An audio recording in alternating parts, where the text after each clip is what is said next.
And again, a skilled craftsman student work on the relic, but unfortunately, we don't have anyone to do anything, so...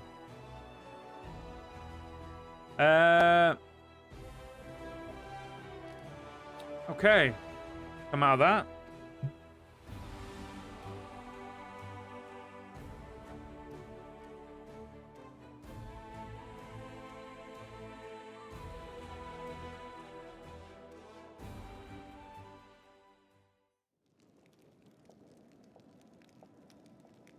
Let us press on.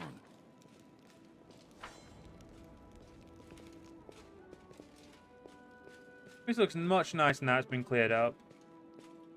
Hey, my personal chest.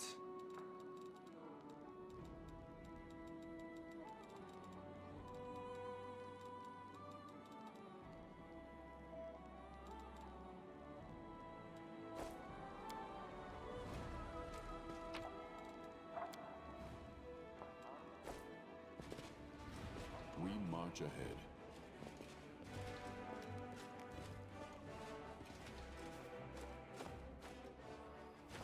Okay.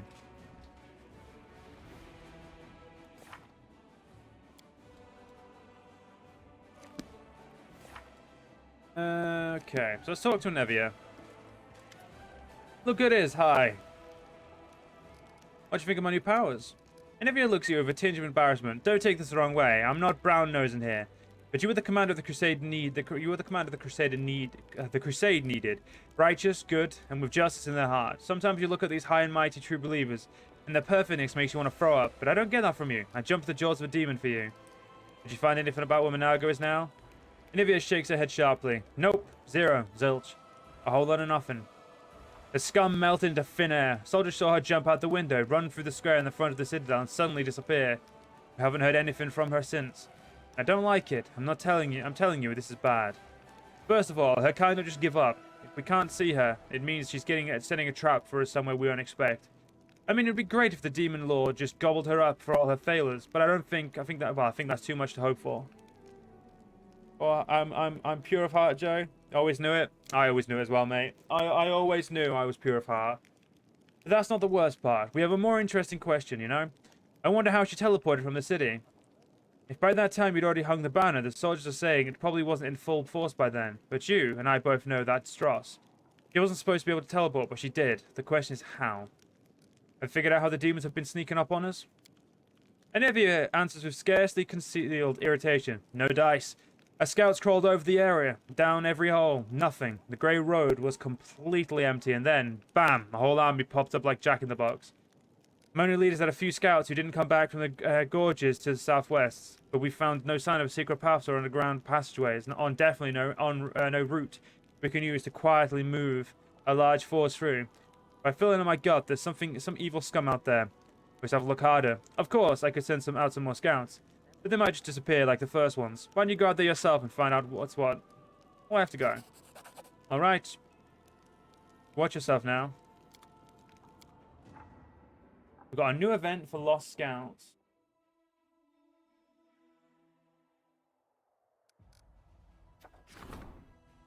Our logistic guys are currently busy for 14 days, so that's a shame.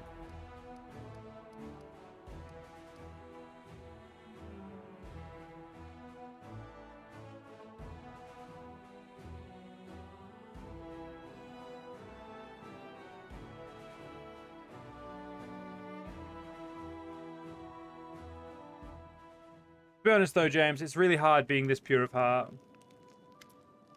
Mitchell stands with his hands behind his back, his favourite pose, it would seem. He seems submerged in thought, but gathers himself immediately as you approach. His pale yellow eyes examine you inquisitively. Knight Commander, it's good you found time to meet me. There's a matter of some urgency I must discuss with you. It was incredibly interesting the power you and your companions received during the first fight of the Great Garrison. I know my interest has been gratified. The power your companions received has passed on to me as well. It manifested as after my unusual evening reckoning. I believe I now present a true threat to the creatures that initiate chaos, initiates of chaos. The imprisoned cultists we kept for certain observations, experiments this experiences firsthand, sorry. Until they find out about the orphan counter. We don't talk about the orphan counter, you motherfucker. Rigil's voice is unemotional, almost bored, but leaves no doubt to the cultist's fate. Striking, isn't it? Divine intervention at a crucial moment is rare, but not beyond imagining. But in this case, part of the power that you received for this intervention has passed to someone who joined you well after the fateful moment had passed.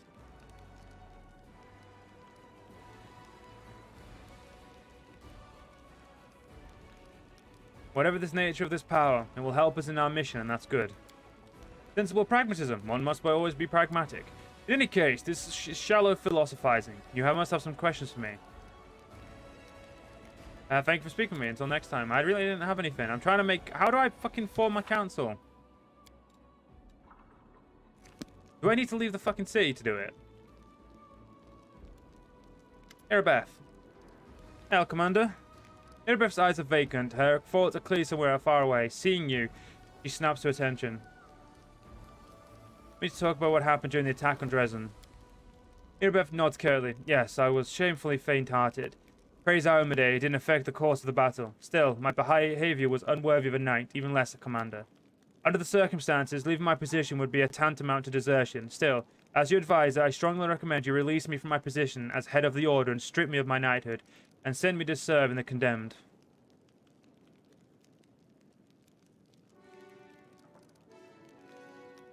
You deserve these titles more than you. Don't blame yourself. Under the circumstances, you did everything possible and more besides.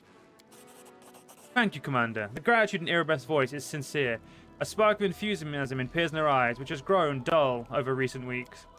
The Arvok salutes you sharply. For a moment, once again, you see the Erebeth who was ready to protect the defender's heart to her dying breath. Thank you for still trusting me, more than anyone else does in this crusade. Even more than I trust myself. Despite your words, Erebeth obviously feels unworthy of her commander's rank. Changing her mind will require more than platitude. Perhaps you can bolster her by appointing her a position to where she can work more closely with the rank-and-file soldiers. Those whose faith in the commander remains undimmed. We'll have to go. Hey, Beth. Pause with a short bow. So, and you want me to want in order sake now? Fucking hell.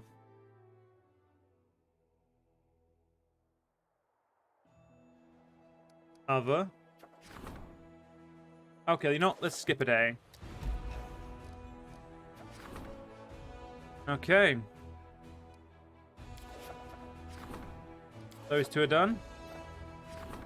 The arrival of the Blackstone Company. A small mercenary group going by the name of the Blackstone Company has arrived in Dresden. The leader, Captain Selikand, asks for an audience. A request from the theater crew. The next door theater crew that travels along with the Crusaders requested an audience. First things first. Erebeth's breakdown, which occurred before the assault of Dresden, still haunts her mind. She should be reminded that she is and will always be a hero in the eyes of the soldiers by appointing her as a commander of a small squad of Crusaders. Unfortunately, because Erebeth is occupied as a squad leader, her duties to the Crusade command has been transferred to someone else. Last decree. Yeah, dude, we don't talk about the orphan counter because that technically doesn't exist. What?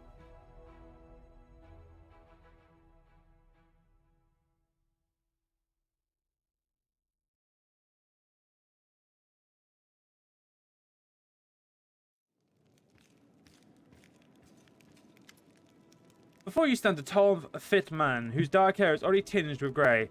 He greets you with a brisk military salute. My name is Captain Selikand. I command the vanguard of a mercenary group called the Blackstone Company. We've come from Andoran to assist you. Want to know more about your unit? If we never mention it, then surely crimes don't exist. Exactly. The Blackstone Company is proud to be recognized as one of the finest Andoran mercenary regiments. We're not a bunch of unscrupulous sellswords looking to oppress the innocent and serve the tyrants of the world. No, we're adventurers eager to get involved in dangerous enterprise and leave it with pockets full of gold and a clear conscience. Which is why we've held a vote among our units. We were glad to accept Queen Galfrey's invitation to join the crusade, though some of our commanders did voice their displeasure with the sum she offered. But like I said, we Andorans are a free people who cannot be pushed around and cannot be bought, only convinced. Why'd you join up with us? Queen Gallifrey paid for our services, but please do not think we're fighting for gold alone. We are true sons and daughters of Andoran. But the ideals of equality and resisting enslavement ring true in our hearts. We'll be glad to stand in the way of the demons who seek to force mortal kind into bondage. The bulk of our company made camp in Nurasan, but the vanguard, consisting of our finest soldiers, if I may add, was put under your command. Want to know more about you, Captain Selikand? The man flashed a genuine smile. I don't even know what to say. I'm a soldier, a bit of an explorer, and just an all-round honest man. Well, get on with your duties. Yes, sir. Glad to be under your command. Captain Silikind salutes you again, smiles, and adds in a softer voice. I'll be honored to serve you, Commander. If you have any questions, let me know. If you need to talk, I'd be happy to lend an ear. Grandma Gretlin lowers herself in a bow. Good day, your commandership. It is we, the artistic board of the next door theatre. We are still working on our piece about your heroism. We have taken on a few new crew members. We now have a master of stage equipment and scenery. My granddaughter, Tiana. Tiana, say hello to his commandership. We are faced with another dilemma. We simply can't decide on a climactic moment for the act that is all about the Battle of Dresden. Here, you listen to the options. Grandma Greylin holds a scroll up before her eyes and begins to read, running a gnarled finger along each line. Option 1. The commander, so that's you, launches himself out of a catapult and smashes down the fortress wall, allowing the armies to rush inside. Option 2. The commander, so that's you again, masquerades as a succubus and creeps into Dresden in disguise, and then opens the gates to the Crusaders. Option 3. The commander, so that's you again, rides to attack an enormous mountain goat. We'll call it a battering ram, and breaks down the city gates. Well, what have you. Sounds like bullshit to me. This guy isn't it for the gold and sucking up to you. Think he knows about the orphan counter? Shit, they know about the orphan counter? Burn everything. Just delete everything, burn everything. We will never hear. I like the version where I launch myself out of a catapult. Wonderful, wonderful. It's high time we interject some frills into our show. Grandma Greylin and her entourage move away, but their voice projects so that you can easily hear the rest of the conversation. Catapult was my favorite from the very start. I hope it's not considered too lowbrow a device for serious dramatic offering. Granny, did you forget to fit that the role of the commander is being played by those gnome twins packed into one long cloak? Has anyone ever tried firing two gnomes in a cloak out of a catapult before? Calm yourself, Tiana. This is just a minor snag, and you can't achieve success without a few difficulties along the way. We'll think of something, you see. And that's the only reason I picked that, because I knew I'd pick the gnomes. Not gonna lie, definitely my best idea ever. I want to see two gnomes fired out of a fucking catapult and somehow not fuck up. The tall, Naught half-elf salutes you solemnly. Commander, it's an honor to call this meeting of the military council into order. I am Captain Odan, and I've been serving under your command ever since the assault on Great Garrison. I will do my best to be as of much use as possible in this role. Foundation of military is cold calculation and discipline. These are principles I will seek to impart to the Crusaders. If we are to win this war, we must forget about mercy for our enemies, for our troops, and for ourselves. Well, Commander, your sister Sela is no renowned general, but she has spent half her life tussling with evil. It looks like I'll be stepping up on behalf of all of Armides faithful here. I hope my advice will prove useful. First issue of the military command agendas is the reorganization of troops. Our infantry has been bled dry. The forces of Her Majesty granted to us were enough to take Dresden, but we need more troops to hold it. Furthermore, the army was assembled in great haste after the assault on Kenabres and was never adequately equipped. Unfortunately, we don't have much time for redeployment, and scouts report that a powerful Baelor, Koromensden, is already preparing a retaliatory strike on Dresden, but we can't rely on freshly conscripted Mendevan soldiers. They may not have the skill, but our strength, as always, lies in the number and the fervor of the volunteers joining the crusade. Can't throw everyone into the meat grinder. We'll just get our youths killed for nothing. We need to select the best among the recruits, or even better, hold a contest. The brave and the most capable will join the Crusaders. The death count is always highest in the infantry. Its purpose is to serve as a shield. It'd be wise to invest our resources in hiring and training heavy footmen with shields to ensure maximum protection, even if it limits their mobility and makes them less threatening to the enemy. Who's this Baelor? Coromantes, the most trusted servant of the Demon Lord Deskari. Among the historians of the Mendevian Crusades, he is known as the strategist of the Worldwound. He's not as renowned as Minago, the conqueror of Dresden, or the Hepsimir, daughter of Baphomet. But he has claimed the most victories over the most major victories over the forces of Mendev. He's a general and quite possibly one of the best tacticians in the entire Abyss. I've been studying his style of warfare for years. He seems like an ordinary demon, another typical war taskmaster, but that's a fallacy. Like a beast following a scent, he senses weaknesses in enemy and defense and strikes at them, sending soldiers to bring targeted carnage. His uncanny charisma attracts more and more soldiers to him. So he's never short on troops and sacrifices for them sacrifice them like pawns whenever he pleases in order to achieve his victories. He is the face of the demon host. For many years, I've been gathering research on him, preparing for the day our armies clash with him once more. I hope my counsel will help you defeat him, but so far, he has known no defeats.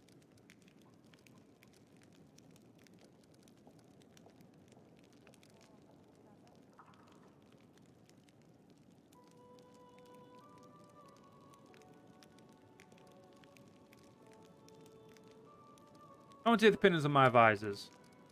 Dealer, do you think we really need the bravest and most capable of our infantry? I mean, we can't send untrained rookies to slaughter. They have the right to command. We have the right to command only those who are ready for battle, those who can defeat the enemy. We must find out who has the skill and the guts. Contests are perfect for that, and a little excitement for our warriors couldn't hurt either. We won't get that many winners, but the strength will come from the prowess, not the numbers. Your proposal would leave us with an infantry full of selfish risk-takers dreaming of glory and valor. That is bad material for a soldier. The infantry's role is to be a shield for the archers and mages.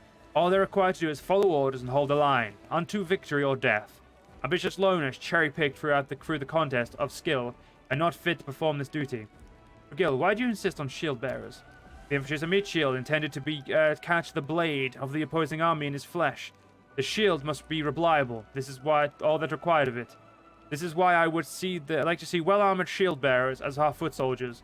We must defend we must have the option of pitting the ranks of footmen against a tide of rampaging demons, knowing with certainty that they will not scatter or die until they have completed their task. You just want to gather up some recruits from Mendev? Yes, institute a draft and try to amass many new recruits from Mendev at other lands as we can. We can always draw out our strength and from our zeal and our determination to oppose evil. If we start holding contests or selections, we'll turn into a holy crusade into a job for the chosen few and scare away future volunteers. If we are changing our trying to tactics, we'll lose valuable time, and our army is in need of fresh blood right now. Everything is clear to me now. What do you think, James? Should we have champions, shield bearers, or a bunch of peasant conscripts?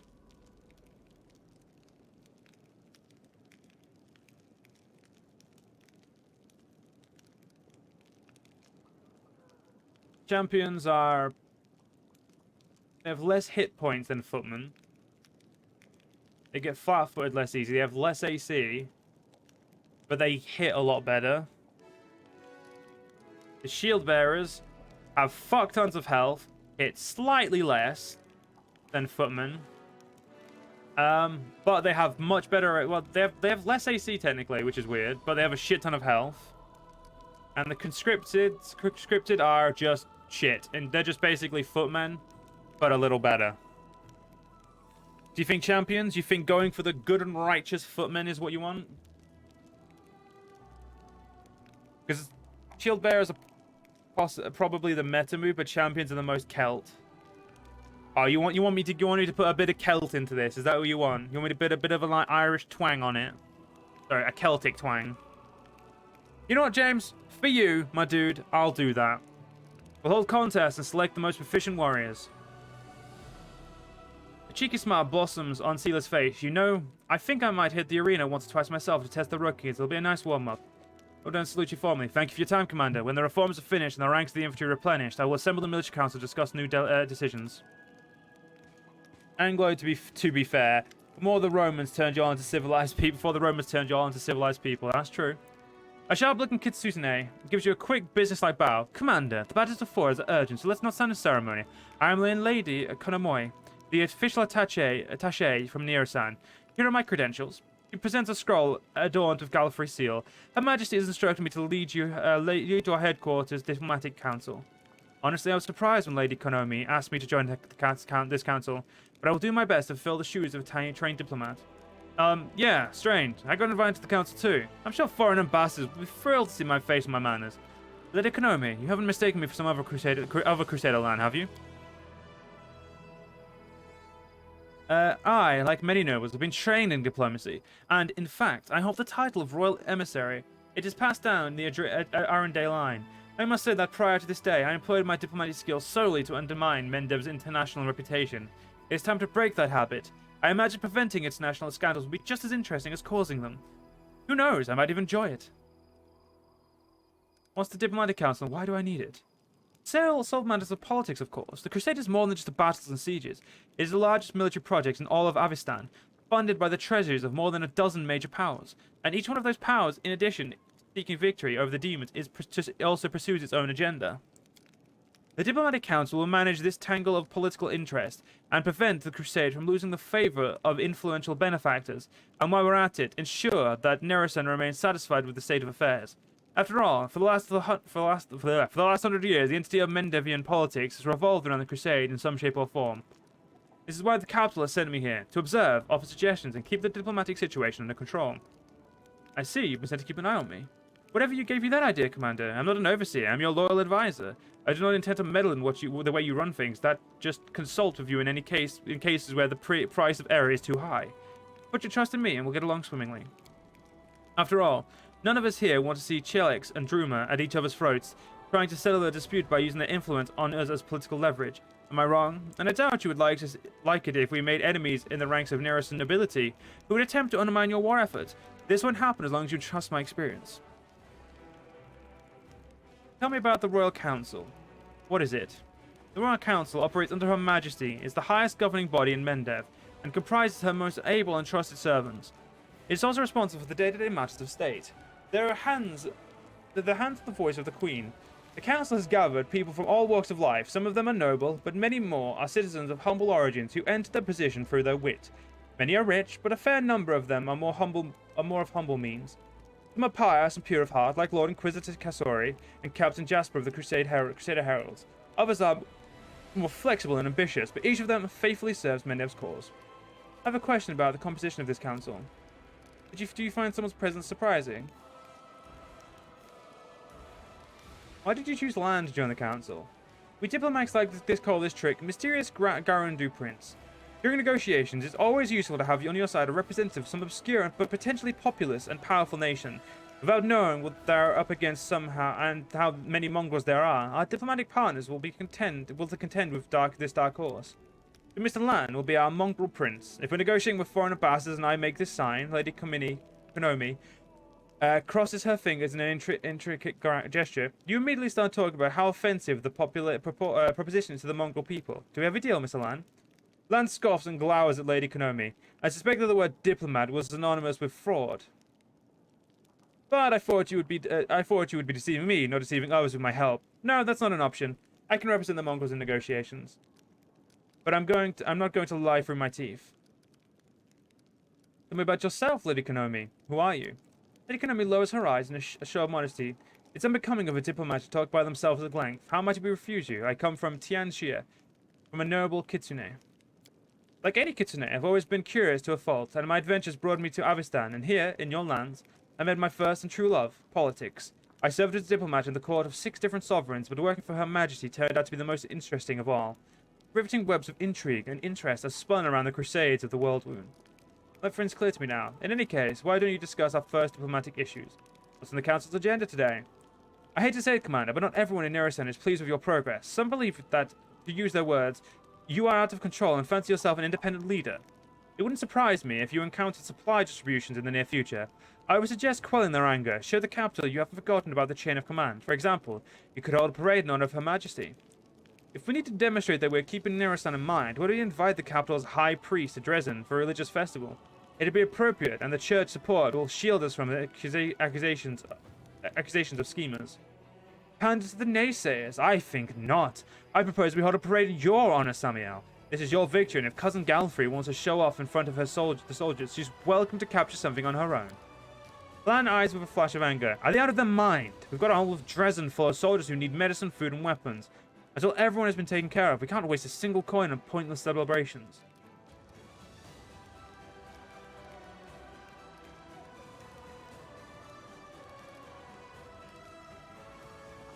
What did I do to incur Neresan discontent? You were too good. You reclaimed Kenabres. You won the Battle of Dresden. You're a menace to the Worldwound. Your authority grows and the influence of the Queen's confidence diminishes. This creates the impression that there's only enough space for you at the top.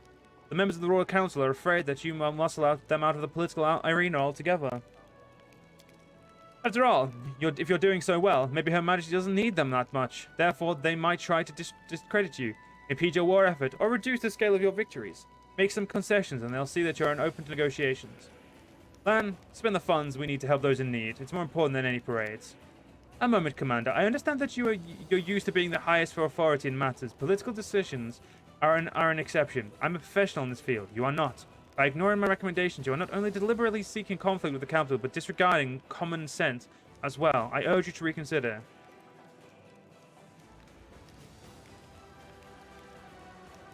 You invited my companions to the diplomatic council and now refuse to listen to their opinions. I'm simply suggesting that you give your companions time to find their feet in the council and to grasp the principles of being a diplomat. Also, if they weren't on the council, your decisions could be mistaken for a decrees of a tyrant, and that is definitely not the public image you need. Ah, now, I understand the role I've been given, Lady Konami. I'm supposed to stand in a pretty doublet and keep my mouth shut. I can promise the former, but not the latter. The needs of my soldiers are more important than the whims of your bureaucrats from the capital. Lady Konami's voice hardened. I cannot challenge your decision. However, I have no choice but to inform the council that you have disregarded my recommendations. Actions like these are precisely what gave Nereson cause for concern, Commander. I hope you will revise a defiant stance in the future. That's right, and everyone who's unhappy with our actions can go ahead and leave their mansions in Nereson and come here and tell us in person. And if something happens to them along the way, we'll just have enough money to stitch their arms and legs back on. And with that, we can bring this meeting of the Diplomatic Council to a close. It's unfortunate things were so tense, but I'm sure we'll soon have more opportunity to resolve any misunderstandings between us. Well, if you stop being a bitch, we won't have a problem. I mean, seriously, what a cunt. I apologize for swearing so harshly, but seriously, what a bitch.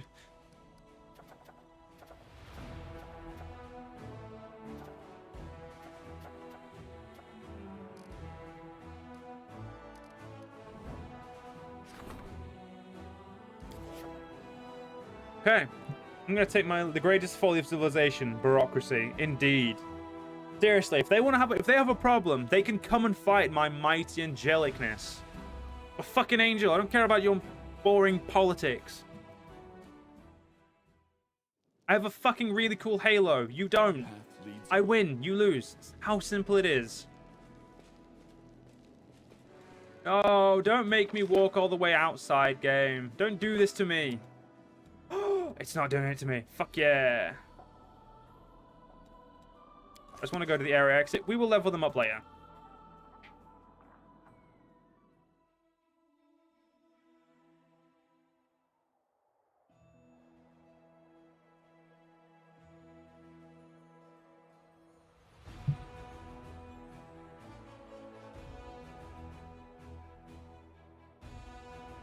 What's this now?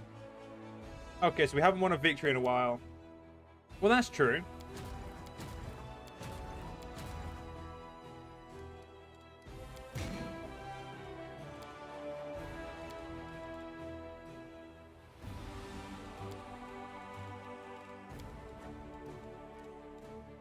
Oh, they're spearmen. Oh, wow, that's a different type of unit. Shit, and marksmen.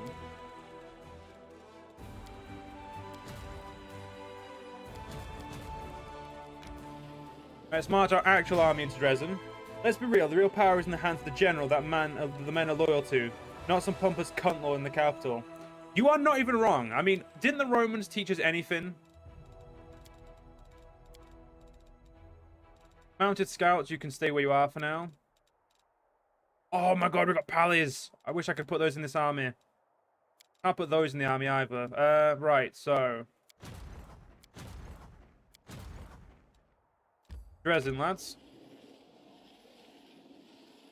We're gonna start merging these armies together.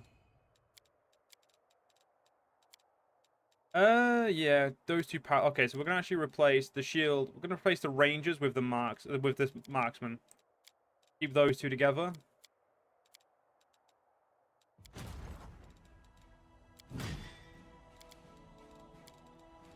Okay, we've only got 3 armies now. Pardon me. Now, unit types. Now you need your own infrastructure to hire trainable recruit units. To recruit infantry units, build the main barracks. To recruit ranged units, build the main shooting range. To recruit cavalry units, build the main stables. You will have access to mercenary units. These arrive in Dresden every week. The base stats of the mercenaries are better than those of trainable units, but the mercenaries require more resources. Can only be recruited as a group in its entirety. If you're not satisfied with mercenaries that have arrived in the given week, you can search for the newer units. The number of times you can search for 3 per week is limited, but can be increased in time. Depending on the mythic path you've chosen, you will gain access to decrees that recruit special mythic units to your cause. So I can't recruit anyone right now. So recruiting these Hell Knights.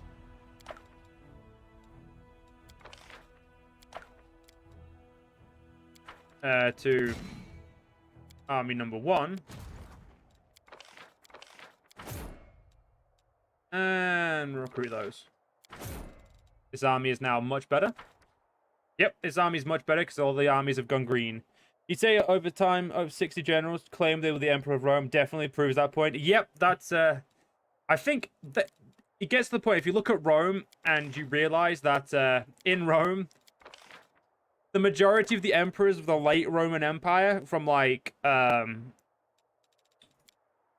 Augustus onwards, really, you notice that pretty much... Actually, no, from Caesar onwards, you notice that pretty much all of them were generals. And they became the emperor, or de facto leader of Rome, because of their armies. Like, Rome was so heavily controlled by its armies